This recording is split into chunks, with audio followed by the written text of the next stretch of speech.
Sis and tell, a whole lot of talk about a whole lot of nothing, nothing.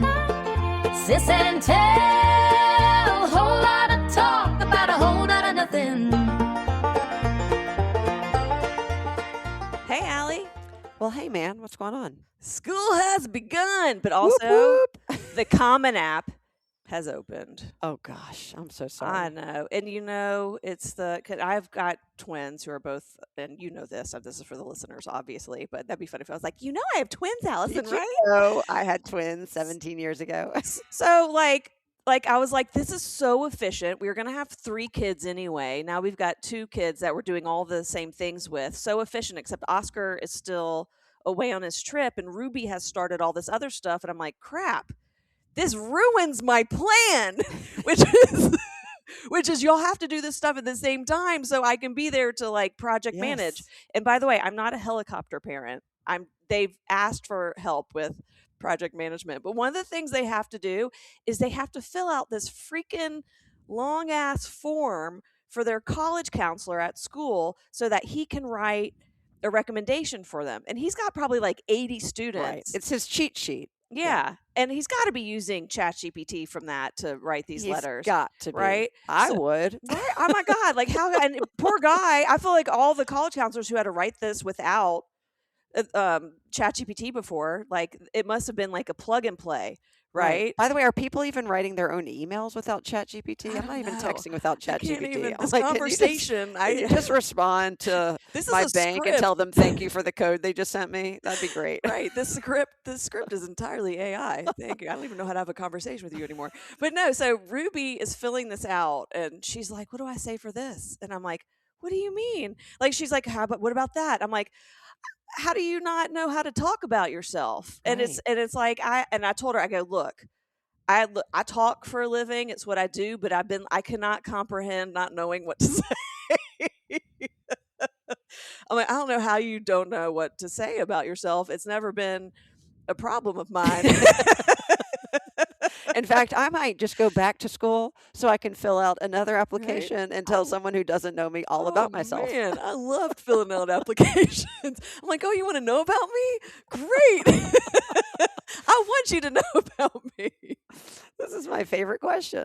By the way, our boys have 17, is that right? 17 first cousins between our 2 sides. And your kids are the very last of all of the cousins. Yeah. In order to go to college. So this is it. Yeah, they can. I should just send them to the cousins. I'm like, don't stop asking me. Go ask Levi, right? He did it a while ago. It's been a while. Been a minute, 4 or 5 years ago. But not that long ago. But I'm so excited for you to be done with this. I'm excited for them to be done, but also for you to be done. Yeah. The last. Send them off. Done. And then you're an empty nester like me. And we can play all the time. We can play. I can just drive to you.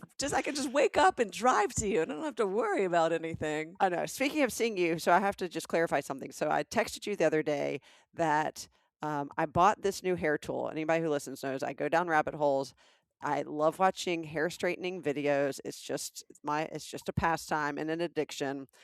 There's something obsessive. I have this compulsion to watch other people straighten their hair. It's satisfying. It's satisfying. Yeah. It's very satisfying. It's like watching somebody paint a room. The makeover shows, all of that. Anyway, this is the quick version of it. And I bought one of the tools that I saw on social media because I kept watching it. And I found it for like $40. So I was, low investment. Is it the one that steams your hair straight? It doesn't. Well, there is steam coming out of the brush, so I'm not sure what I'm using because it feels very hot. But it's this brand, and if I say it, sorry, it's going to pop up on everyone's social media now. But Tymo, and they have this like hair straightening comb. They have a flat iron. They have 1,000 things. But a few of the social media posts have been about this brush, and I haven't found a lot. But this one woman, I have watched her no less than 20 times. She is so funny. The whole video is 2 minutes. And like at the end, she's like, what have I bought? This is magic. So I'm like, okay, you've sold Did you me. try it? Did you try it? I did. TLDR, Allison. I TLDR? The long and short of it. That's what that stands for. Oh, I mean, I know, the like, look, long. stories have But good, what great is details. D? D I is don't not know. short. I don't know where it came from, but TLDR means like the long and short. The long and short of it is I bought the brush and it is pretty magical. And I think it Oh, would straighten your hair. And I texted you this. yeah, And I'm not wanting, I just want to clarify. yeah. I think you look gorgeous in your curly hair. I have no desire to Oh, you straighten your hair like a because I think challenge. You you should. like a No, challenge. no, it's not even that. I think we could become YouTube famous if we do a Okay. real video of me saying, okay, nothing, because we've tried things. It took me like hours to not straighten your hair years ago, and I gave up. Yeah. But I think this might be the ultimate tool. I want to set us up for this. And so when Okay. we see each other next, I think we should videotape it in like real time, like not do a practice round and just see what it's like. And Yeah. I think it's going to be miraculous. Let's do it. I'm not saying your hair's going to look great straight, No, to your it's point, not. It's not but going to look good it's straight. fine. It 'Cause doesn't matter. That's negligible. But I don't mean because I don't look good with straight hair. I'm saying my haircut is for my curly hair. Right. Right? And I'm in the process of growing it out. And my grays are very well hidden with curly hair. But once you straighten it, you're going to see everything because I do it myself and it's not pretty. Well, then you turn into me and you can see every gray I have.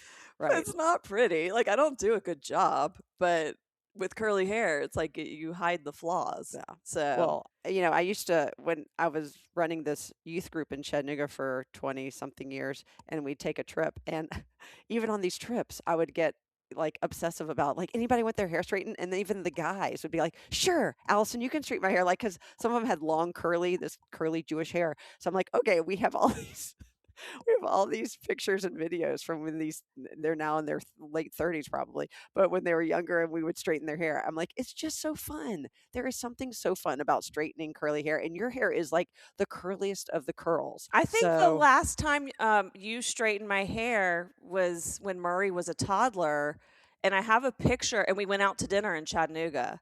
Oh, I thought it was when we were at a wedding together. I feel like we were in a hotel room and I was trying to straighten your hair for something. Maybe that too, but I don't know. Every time But it was a long time ago. Yeah, it was a really long time ago. But there's one time where you made your hair curly and Alan freaked out. And he's like, well, make it straight. That Make was it actually straight. during COVID. Well, No, this was one time I wore it curly. we were You're together, right. and Yes, he yes. was like freaked out because No, we he look so hates much alike. Also, yeah. But it then I freaked wore it people out. curly for a podcast episode during COVID on your birthday, Mhm. and Oh, I that's showed right. up as a surprise, and I had curly hair. Because people say, "Do you ever wear your hair curly?" I go, "Nope." I wore it one time, and Alan freaked out a little bit, and he's listening to this, and he'll go, "I did not freak out. You are exaggerating." But he doesn't love my hair straight, and then. I'll show people mostly the pictures of when I surprised you, because that was really the last time. So 6 years ago that I wore my hair curly. So Yeah. Oh, yeah, that was really. I don't like your hair curly. no. It Yeah. freaks me out. I'm just. And I can get my hair so straight, even when people don't realize I have People don't naturally realize curly it. hair. They don't Yeah. believe. They're like, "Oh, is it wavy?" I'm like, "No. It's curly, like very, very Yeah, curly, but a different texture than mine. very different, very different." Yeah. Okay, I have the best story. You ready? Okay. Yeah. Ready. I go to Dick's Sporting Goods. I don't know how to make this short. Now you've got me paranoid that I'm making every story so long. But anyway, I go to Dick's Sporting Goods last week, and as I'm checking out, I have this beautiful African American young woman who's checking me out. She's probably like 22, I would say. And I am distracted by the fact that she has a tattoo on her right arm. Yeah. And I can only see part of it because of her shirt sleeve. But I am very certain it is in Hebrew. So I'm looking at the tattoo and I'm trying to read the tattoo, but I'm only Yes. seeing 3 letters, and it's like Chama.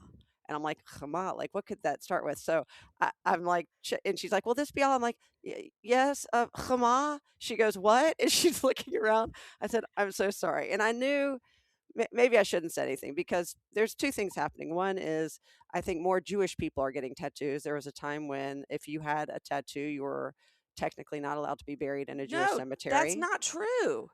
There was a time where that was I true. thought it was debunked. Well, anyway, there was a time when people Yes. thought that was true, and Yes. Yes. now I think that's no more. Yeah. At least for most cemeteries that are Jewish. Second, that's happening, which I've been hearing stories, is just people are getting Hebrew tattoos, but they don't necessarily No. know what they're getting. One time someone got one and it said matzah. Did you ever Right. see that viral picture? And she thought it said strong. I'm like, no, that's chazak. That says Yeah. matzah. I know Hebrew, not all of it, very limited, but I know matzah and I know chazak. Well, there might be a word like matzav, I think that might, I don't know, I'll have to look that No, up. it was But this it was matzah, right? It was I'm definitely saying, matzah. Yeah. but you can't. Yeah. Chazak and matzah are two different words. She Yeah. might have been trying to think of another one. Okay, so all this to say is, in my head, I'm going, don't say anything, don't say anything, don't say anything, and then my mouth just takes over, and Your it's mouth like, does, yeah, as usual. I go, Mom. She says, what? I go, I'm sorry, I was reading your Hebrew tattoo. She Yes. goes, oh, so she lifts her sleeve, and it says, Chachma. And I said, oh, Chachma. She goes, yeah, it means wisdom. I said, oh. She goes, I mean, I think it does. Oh, Does it? shoot. Oh, God. So at this Does point- it? I don't Okay, know. so clearly it doesn't. I don't because think. if Oh, you've God. gotten no, but I'm saying, just in the general sense, if you've gone to the extent of getting a permanent inking on your body and it is Yes. that large, I'm saying I'm showing you, but it was probably 5 or 6 inches long and about 1 inch like tall, the Yeah. writing. It was not a small tattoo. And she was almost in panic mode. I said, well, let me step aside because I checked out. So I reverse engineer it and I say to Yeah. Chat GPT, how do you say wisdom in Hebrew? It does. It's chakma. Chachma. So I Yeah. say, you're in luck. It does mean wisdom. She goes, Yes. oh, thank goodness. And of course, the rest of the day, I am laughing. Like, why would you not? Okay, so many questions. Yes. So many questions. Number one, why'd she get it in Hebrew? So clearly not Jewish. Also, it had vowels. So we know because, and I have a friend who is Israeli and he's at They our don't- synagogue, yeah, they and don't use vowels. Yeah. he has writing on his arm, and it's actually his mother's handwriting. So it's Oh. Hebrew cursive, and Yeah. of course no vowels. But I'm telling him the story. I said, and we wouldn't put vowels, right? That's like But can we explain what vowels are? Because A, Sure. E, I, O, U, vowels in the English language, but in Hebrew, vowels are like accent marks, like Yeah. like you would have in French, right? And they Yes. go above or below the letter, and that determines like how you. They ha almost look versus- like yeah. the indentions on dice, right? If you picture like the 3 dots or the 1 Mhm. dot, things like that. Yes. But some are lines with a little line across it, like a mini T. Yes, so they're indications of how to pronounce a word. Yes. But when you read like the Torah, now we're really going down a rabbit hole. Right. That doesn't have vowels. But there's or a when, formula. At some point, you learn like the formula of how Yes. of Hebrew words when they're together in certain letters, and then you start memorizing it, and you don't need the vowels anymore. Yes. Yeah. I give the example to people like the word melech or melach, and they look the same without vowels, but one means king and one means salt. Yes. So you're saying two totally different things, but if you read it without context, vowels, it's all right. everything's Yes. about context. Yeah. Anyway, I figured that she wasn't Jewish because it had vowels. That was an indication. Then she, of course, didn't know. But the whole day, I'm thinking about that response, right? It means wisdom, doesn't it? I hope so. Yeah. Right? Like, Wouldn't first you of all, double check? she Yeah. clearly got it done, it wasn't yesterday. So she's had it for a while. Why did she not? This was the first time I think she's ever maybe had the courage or, dare I say, wisdom to actually inquire whether her wisdom tattoo says wisdom. I wonder if you must have been the first person to be Jewish and be able to read that and say something to her, because if not, she would have had this conversation and would have reconfirmed what she thought it was. Right. But she could have gone on ChatGPT herself and said, how do you say wisdom in Hebrew? And then she could have just compared the Hebrew letters that came up with her arm, and she would have had confirmation. And Yeah. she clearly did not do that. When I tell you she was at the point where she was so eager. I mean, her urgency was written all over her face. She's like, yes, does it? Can you tell me, please? And I'm just standing to the side as she's continuing to check people out. And then when I confirmed it does mean wisdom, the relief that she expressed was, in abundance. So anyway, that was very funny. And I'm glad I said something because it turned out I learned a new word in Hebrew Yes. and also had a good story for the Yeah. podcast. I didn't even know that. Not that I would know wisdom. No, I That's would not have known it. I know how to say watermelon and cake. Avatiach. Right. That's The about it. important things. I always say Right. I'm fluent in prayer Hebrew because we Right. went to a Jewish day school. We could speed read the prayer book, but that's Yeah, about we it. spoke Old English, basically. Oh gosh. Oh Yeah. man. So I was talking to Aaron about my childhood, right? Like I've gotten really nostalgic with the kids leaving and going away to college. It started me thinking about my high school and before that. And one of the things I was obsessed with, probably starting in 6th or 7th grade, and please interrupt me if we've talked about this already, is I was obsessed with public school to the point where if we had any breaks from the schools that I went to, I would go with my friends to public school.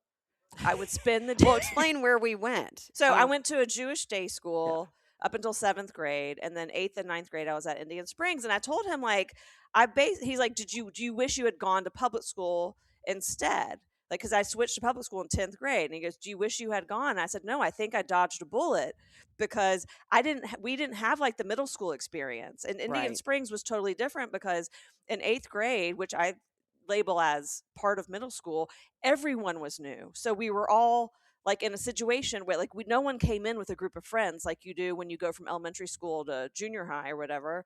We all came with like not really having a crew, so we were all in Right. the same boat, which kind of evens out any sort of, not that there was not any of those issues going on, but it wasn't as extreme as perhaps an elementary school that feeds into that situation.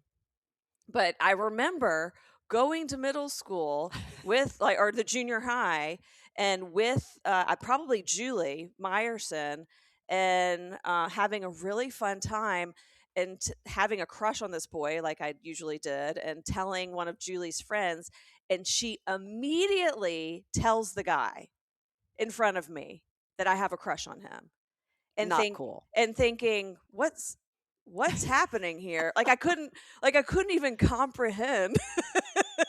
I was like, what is happening? This only happens on TV shows. This is Saved by the Bell. right. Oh my gosh, the And real this life was, version. I'm like, someone being catty. Like, why would you do such a mean, bitchy thing? Like, I couldn't understand. I'm like, oh, people really act like this? This is not just a TV show. It was great. I didn't know, like, and I know you were also a little obsessed with public school, but Oh yeah. but you didn't go to the public school. You didn't go. I went I don't think I several ever went to times. public school. No. 5 times. I think like 5 times I Okay, went. that's crazy. Like I went to go. I remember going to visit friends from camp, and I would go a day early so I could go with them to school. When we in 7th grade, we took a trip with the Jewish day school to Israel. Everyone did this thing one day, and I went with the Duvdevani twins to their school. And You were obsessed with school. I was Somebody else's school. someone else's school, and also meeting boys. I mean, that was definitely That was top of the list. that was yes. top of the, I mean, that was a You had me at a Duvdevani motivation. twins. I knew what the Yes, motivation was. Yeah. Oh wait, not just 1, 2 boys? Yeah, Yes, oh. please. Oh, and speaking of the Duvdevani twins, also obsessed with twins. Also, Duvdevani means Yes. cherry. Let's keep going. Oh, that's but obsessed with twins. Like, and I think that went back to Obsessed television. with twins. Yeah, because always like twins seemed to, and were like always in television shows or movies. I was so obsessed with the idea of twins. So when I had twins, and everyone's like, "Oh, did you freak out?"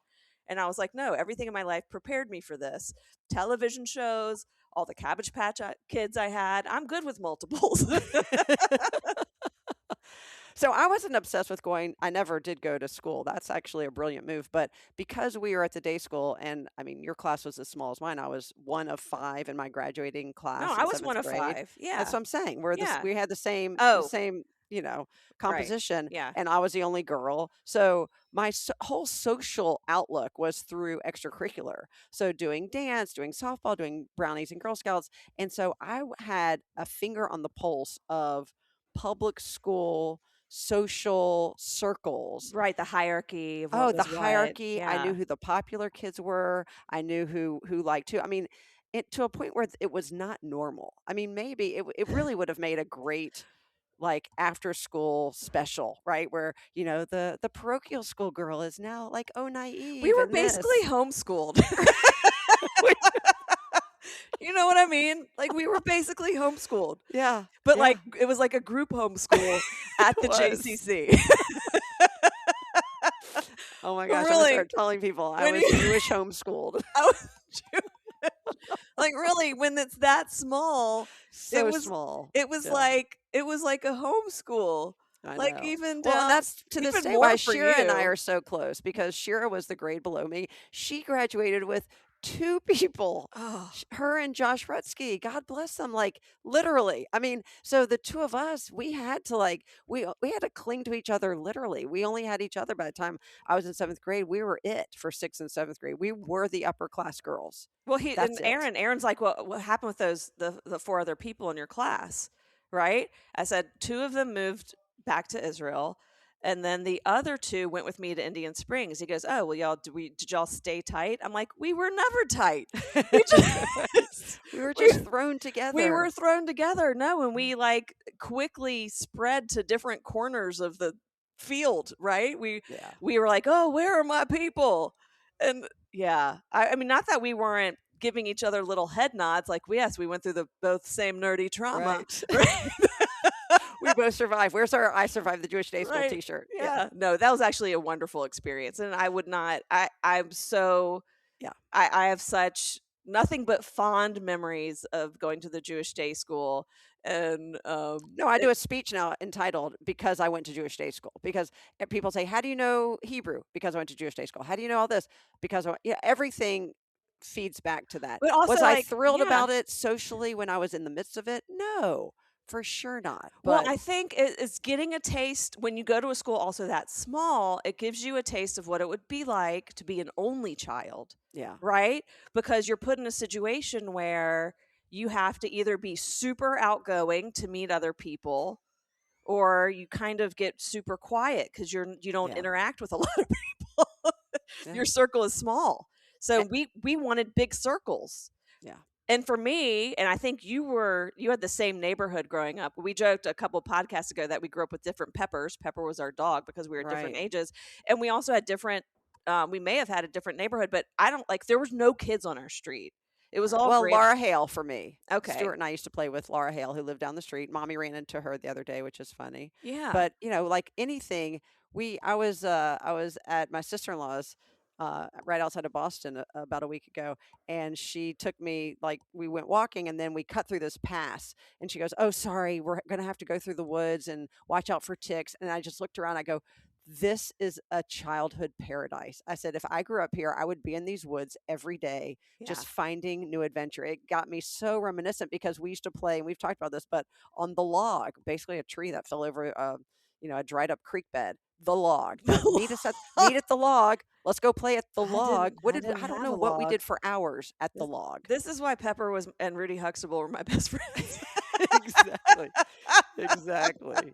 Oh my gosh. Well, and I also was desperate to go to public school from day school, and I think I tell this story often because I don't really remember it, but Dad reminded me of it, that I do remember being desperate to go to public school and saying, I'm not applying to Indian Springs. And Mom and Dad said, yes, you are. You're applying to Indian Springs. Fine. I applied, but I said, if I get in, I'm not going. And they said, well, if you get in, actually, you are going. I said, no, I'm going to the junior high. I'm not doing this. And finally, Daddy said to me, which I do not remember, but I love repeating, there are many important decisions you will make in your life. This doesn't happen to be one of them. I said, oh, and it's a great line. And then I said, I don't remember that. And then what happened? He said, well, then you came home after a week at Springs and said, can I be a boarder? Oh, right. So, I mean, I loved it so much. I basically did live out there for the next 5 years, but I was very lucky that I loved my high school experience. And I sort of abandoned all of those, the FOMO, wannabe, wish I was part of this whole social fabric. Yeah. But even today, I mean, there are some of the, I hate to say it, but popular girls who we grew up with, right, that were in the social scene, who some moved to Chattanooga. And even if I hear about them or run into them, I will say it's like 12-year-old Alison comes back and she's a little bit intimidated, even though they're so sweet and we're all the same. It doesn't matter, but it's hard to separate the two. Well, I think also because that life was aggrandized, right? Like sure. it's if you were in it, you wouldn't have thought twice about them. But seeing it from afar, you heard stories, so it became like a TV show. Yeah. It was an episode on your version of Love Boat, or say, what was your? Mine was, whatever. You didn't have to Saved by the. You were way too old for Saved by the Bell. I love Saved by the Bell. Are you kidding me? No. You're also too old for it. If you were watching it, you were in college. Okay, so fine. 90210 and Melrose Place. All right, that's better. That's better. Thank you. But in the same vein of there's some decisions you will be able to make and others that we'll make for you. I have a thing where I actually said this to Ruby last night, where there's some things that we will let you guys fail at, and there's some things we won't. Right? Like what? So in general, it's if they fail, it's a life lesson, versus if they fail, it'll mess up a lot of different things. Right. And it's too big of a fail. Right. So we had this pending due date to submit that form for the college counselor. Right. It was due last night at 8 p.m. And I told the kids in March they had to get this done. And Oscar, who is in another country, thought he had done it, and I double checked and he hadn't. And I could have let him wait till he got back to do it and turned it in late and see what the repercussions were. But the repercussions were you were not going to have a recommendation for college if you were applying early action. Yeah. If anything was due before December, you were screwed. So that was something I could not let him fail at. Right. So that's something that, and he did it. And if he had done, I would have been filling out that form.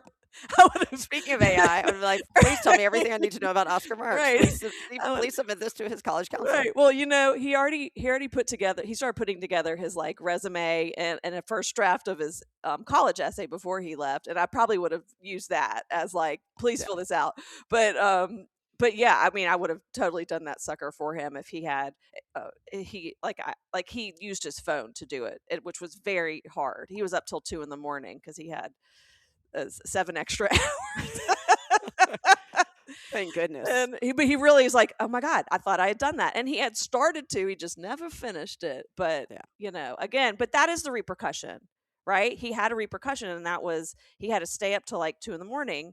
to get it done. But I wasn't going to let the repercussion be now you can't apply until for early action. You have to wait.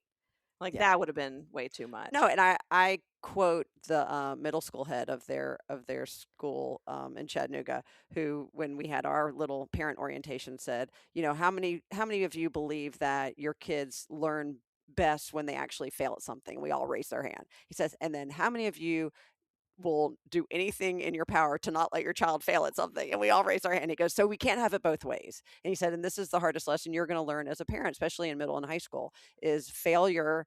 It comes at a price, but sometimes the price, and usually the price, is a learning experience that is indelibly imprinted on their brain and on their psyche, so that they don't repeat those mistakes and they get better for it. Yeah. That's why I say, if you're a college athlete, especially if you're a D1 athlete, if you went on to do Olympics or anything that is an elite status, those are the people who rule the world, because failure doesn't defeat them, it fuels them. Mm-hmm. And that mindset, I hope our kids, even though they're not elite athletes, but hope they take some of that they realize you're not going to let them get on a trajectory that is going to be detrimental to their future. Yeah. It's not like I'm standing on ceremony, I'm not interfering ever. But I think we're alike in our parenting, that we're also going to let them navigate things. It's like, I never checked their homework, right? In all 11 years that they were at middle and high school at this same school, I said, I'm never going online to check it. You either tell know your me assignment or not, right? You tell me you did it, I'm going to believe you. I'm not going to, right.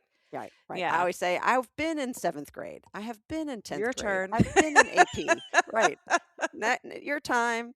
And when I think back to mom and dad, I think that was a gift. They didn't check any. They didn't check anything. No. They were the opposite of helicopter parents in the best way possible, because we always knew that they were there. We were very incredibly involved, loving, doting parents, but not micromanaging. I mean, we had, and I know as a firstborn, I know I had freedoms that when I look back, it was remarkable that they just gave me, especially once I got my license at 16. They gave me pretty much a very, very, long runway to figure out and navigate life. Although I'm sure if the technology existed, Mom and Dad would have been stalking the crap out of us like we do our own kids on Find My Phone, or at least I do. Yeah, it's too tempting. Yeah. Well, thanks for listening to the latest Sis and Tell podcast. Don't forget to share us with your friends, share us with your family, share us with your foes. As always, this has been Amanda and Allison with a whole lot of talk about a whole lot of nothing. We'll catch you next time.